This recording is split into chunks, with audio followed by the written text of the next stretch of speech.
খুনি শেখ হাসিনা এবং সাবেক খুনি স্বরাষ্ট্রমন্ত্রী যেই রায়টি এসেছে সেটির সাথে আমরা একমত পোষণ করছি, কিন্তু সাবেক আইজিপি চৌধুরী আল মামুন তার যে রায়টি এসেছে সেটি আমরা প্রত্যাখ্যান করছি এবং সেই রায়ের বিরুদ্ধে আমরা আমাদের শহীদ পরিবার এবং আহতদের পক্ষ থেকে আমরা উচ্চ আদালতে আপিল করব।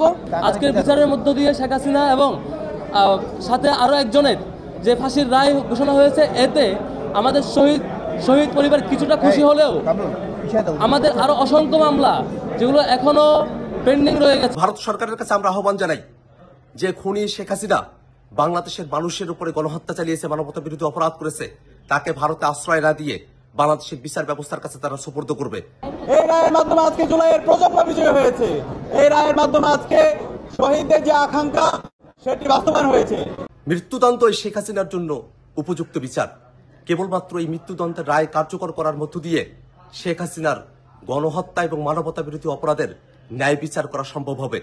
আমরা সরকারের কাছে আহ্বান জানাই, অতি দ্রুত সময়ের মধ্যে আজকের ঘোষিত রায় সরকারকে কার্যকর করতে হবে এবং ভারত সরকারের কাছে আমরা আহ্বান জানাই যে খুনি শেখ হাসিনা বাংলাদেশের মানুষের উপরে গণহত্যা চালিয়েছে, মানবতা বিরোধী অপরাধ করেছে, তাকে ভারতে আশ্রয় না দিয়ে বাংলাদেশের বিচার ব্যবস্থার কাছে তারা সুপর্দ করবে। শেখ হাসিনা শুধুমাত্র উস্কানিমূলক বক্তব্য দেয় নাই, আজকের বিচারের মধ্য দিয়ে প্রমাণিত হয়েছে শেখ হাসিনা মানুষকে গুলি করে হত্যা করেছে, লেথাল ওয়েপন ব্যবহার করেছে, গোটা বাহিনীকে মানুষের বিরুদ্ধে খুন করতে কাজে লাগিয়েছে এবং মানুষকে সে পুড়িয়ে হত্যা করেছে। এমন নৃশংস একজন খুনি যার এত এত অপরাধ, সে অপরাধের খুব অল্প কিছু অভিযোগেই আজকে শাস্তির ঘোষণা এসেছে।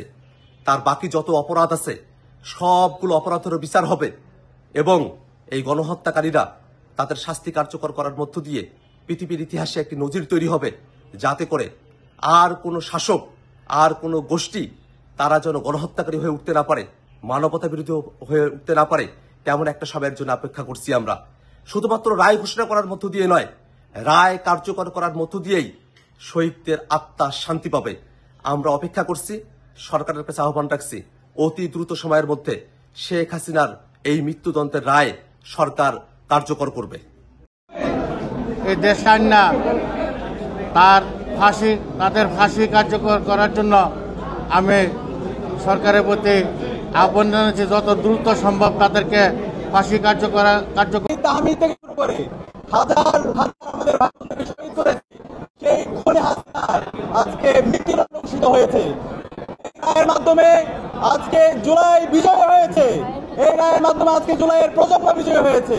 এই রায়ের মাধ্যমে আজকে শহীদদের যে আকাঙ্ক্ষা সেটি বাস্তবায়ন হয়েছে, ইনসাফের বিজয় হয়েছে। একই সাথে যে খুনি হাসিনা দূষণ সাবেক স্বরাষ্ট্রমন্ত্রী খুনি আসাদুজ্জামান কামাল, তারও আজকে মৃত্যুদণ্ড ঘোষণা হয়েছে।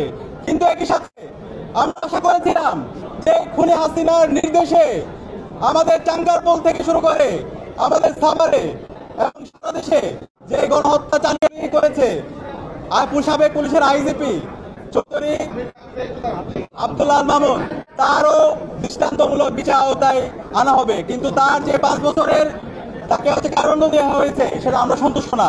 আমরা অন্তর্বর্তীকালীন সরকার আন্তর্জাতিক অপরাধ ট্রাইব্যুনাল করবো, তার অপরাধের মাত্রা সে অনুযায়ী তাকে যেন ন্যায্য বিচারের আওতায় নিয়ে আসা হয়। একই সাথে আমরা ডাকসুর পক্ষ থেকে বলতে চাই, এই খুনি হাসিনা এবং তার সকল দোষরদের, তারা বিগত 16 বছরে যত ফেসিবাদ কায়েম করেছে, যত গণহত্যা এবং শিশুহত্যা করেছে, এই প্রত্যেকটা হত্যাকাণ্ডের বিচারে বাংলাদেশে হতে হবে। একই সাথে ভারত থেকে স্বাধীন বাংলাদেশে দ্রুত নিয়ে আসতে হবে। এক্ষেত্রে ইন্টারপোলের সহযোগিতা নিয়ে এবং আন্তর্জাতিক যত মাধ্যম আছে অর্জন করা সম্ভব হয় নাই। আমরা খুনি শেখ হাসিনা এবং সাবেক খুনি স্বরাষ্ট্রমন্ত্রী যেই রায়টি এসেছে সেটির সাথে আমরা একমত পোষণ করছি, কিন্তু সাবেক আইজিপি চৌধুরী আল মামুন তার যে রায়টি এসেছে সেটি আমরা প্রত্যাখ্যান করছি এবং সেই রায়ের বিরুদ্ধে আমরা আমাদের শহীদ পরিবার এবং আহতদের পক্ষ থেকে আমরা উচ্চ আদালতে আপিল করব এবং আমাদের ইচ্ছা সেই চৌধুরী আল মামুন সাবেক আইজিপি তাকে ন্যূনতম যাবজ্জীবন কারাদণ্ড দেওয়া হোক।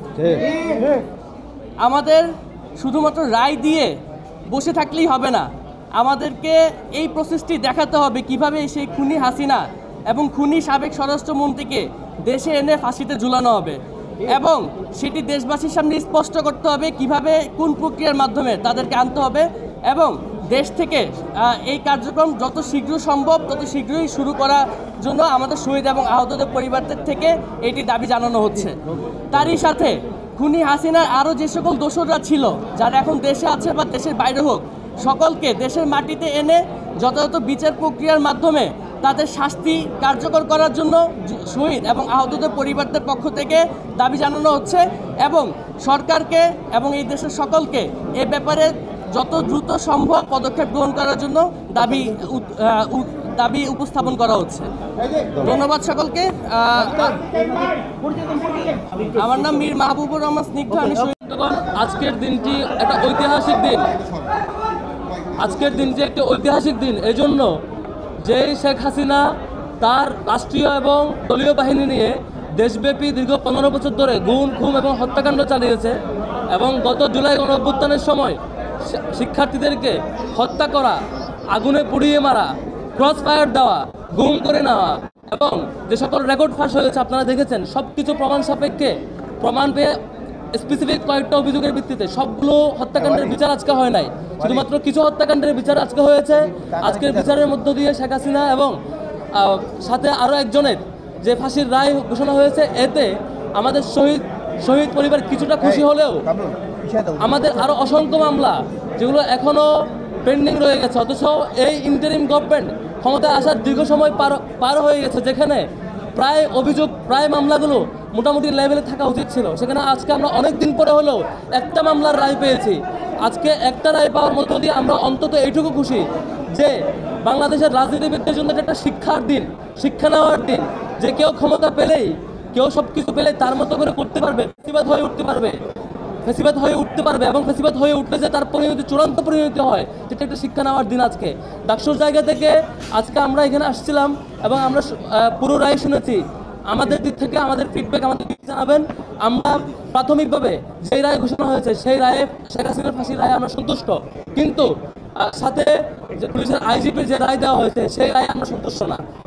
সেই রায়, যে অপরাধের মাত্রা এবং যে রায় ঘোষণা হয়েছে সেটির ব্যাপারে আমরা ফিডব্যাক জানাবেন আমাদের ডাকসুর নবনির্বাচিত